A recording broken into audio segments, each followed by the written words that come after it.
Welcome back to the Toffee Blues, your source for all things Everton. I'm Ollie Hayes, and today I'm bringing my extra time thoughts for Arsenal 2, Everton 1 on the road on Sunday at the Emirates. Let's get straight into it.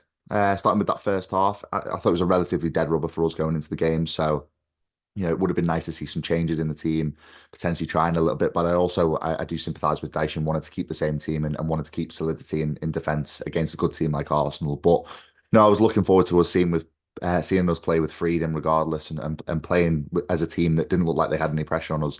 And I thought we definitely did that in that first half. We started a little bit slow. It was all Arsenal relatively for the first 20 minutes or so, them creating chances. That's as to be expected, though. Their fans were right up for it from minute one, to be fair. The atmosphere around the Emirates was very good. It was very loud, and they were really wanted to spur their team on to try and just get a victory in the event that Manchester City didn't at the Etihad. But that being said, the news of that City goal early doors at the Emirates, I think that calmed the Everton players down because the atmosphere massively changed around the ground. It almost felt like the Arsenal fans had given up after the first City goal. So I think that meant we could get into the game a little bit more, and we created a few decent chances here and there. Dominic Calvert-Lewin hitting the post and then unlucky not to score on the rebound. I thought that was probably our best chance of the first half, and it was unlucky not to see that hit the back of the net. But the sarcastic jeers from the Arsenal fans, I think that spurred on the Everton away end, and it did lift the atmosphere in the away end because it was a relatively dead rubber for us. We were just going there to enjoy our day in the sun, a few beers on the road and just enjoy our last away day of the season. But those sarcastic years, I think, lifted the away end and definitely created a decent atmosphere between the Arsenal fans and the Everton fans. And we carried on creating chances in that first half, sorry, and we carried on pressing on. I thought Dwight McNeil was instrumental in turning defence into attack. He was very good at getting the ball in midfield and just being a powerful direct runner. I've said that many times now in my starting 11 shows in the last few weeks that I want to see Dwight McNeil getting the ball into feet and running straight line and being a direct runner, and he definitely did that against Arsenal. So that was pleasing to see, and he won a great free kick on the edge of the box for Idrissa Gana Gueye to line up and take. And that was one thing I was very surprised in that way, and was to see Idrissa Gana Gueye standing over the free kick. Idrissa Gana Gueye and Ashley Young that were two players I definitely did not see standing over that free kick. But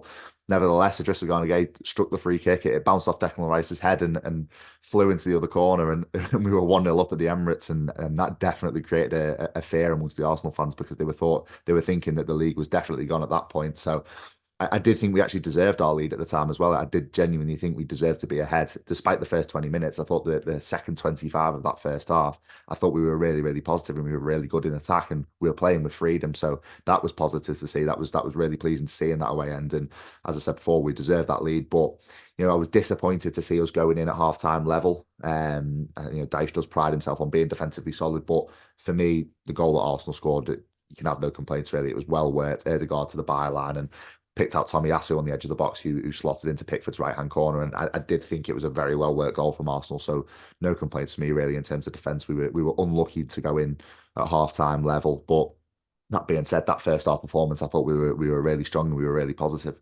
especially against a big six team like Arsenal on the road. It's a tough place to go to, and it has been for many teams all season. I think Aston Villa are the only team that have really managed to get much from the Emirates this season. So going in at level at half time, I thought that was really positive to see. And my half time thoughts were, solid performance, playing well. Let's just carry this on now into the second half because so many times, as an Everton fan, I've seen it where an Everton team goes in playing so well at half time and then we come out to the second half and we look a shadow of the team that we were in the first half. So I just wanted to see us keep solid and take that into the second half and try and just keep that going and take it to Arsenal. And I thought we did that. It was relatively slow, relatively uneventful that second half. Not a lot of chances for Everton, not a lot for us going forwards. But I thought the one thing I did think was decent in the second half was the subs. I thought they came at decent times. I thought they were. They were prompt and in the context of the game, it wasn't just throwing a player on for the sake of it. I thought that Dyche manages subs quite well, so that is one positive of Dyche's performance on Sunday. But for me, I thought Chimiti came on, he looked decent. And I've said this so many times in the last few weeks, haven't I? He is going to be a very top prospect in the next two seasons. I do think maybe a loan deal might do him a little bit of good just to try and toughen him up and get him used to the English leagues. But for me, I think he's got all the minerals of being a top player in the next few years. And I've said it before in the last few weeks, and I'm going to say it again. I'm going to wax lyrical about Yusuf Chimiti because I think he is a fantastic player. But that second half, as it dragged on, as I said before, it was relatively slow, relatively uneventful. But it was probably more swaying towards Arsenal. We did ride our luck a few times with some of the Arsenal chances. I think Kai Havertz had one at pretty much point blank range that was saved by Jordan Pickford, and then Emil Smith Rowe at the back post hitting the crossbar. I think they were two chances that on a different day they do nestle in the back of the net. So I did think we rode our luck a little bit with that. But that being said, I thought we were relatively defensively solid pretty much for all that second half. We didn't look like a team that should have been conceding. Obviously, as I said, there was two chances here and there that could have gone in on a different day. But for me, the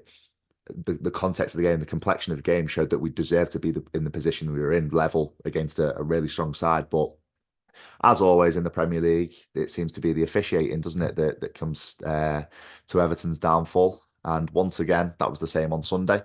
A horrendous VAR decision, in my opinion, an absolutely appalling VAR decision. How you can give a goal that has struck an opponent's arm in the build up to the goal and still, Michael Oliver went over to the screen, looked at that decision, saw it hit his arm, and then continued to give the goal. I think that is an absolutely that's horrendous. The officiating in this country is getting worse by the week, and I don't want to be this fan that just bangs on about officiating week in week out and saying no, it's the referee's fault we're in the position we're in. It's the referee's fault that we're not picking up points, but.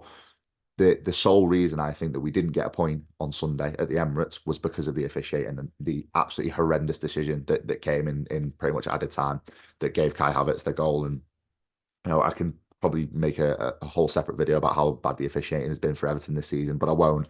But all I will say is that was an appalling decision, and that is the reason why I think that we didn't get the result. And I don't want to make excuses because at the end of the day, Arsenal are our top team. But for me, I thought we did much. I thought we did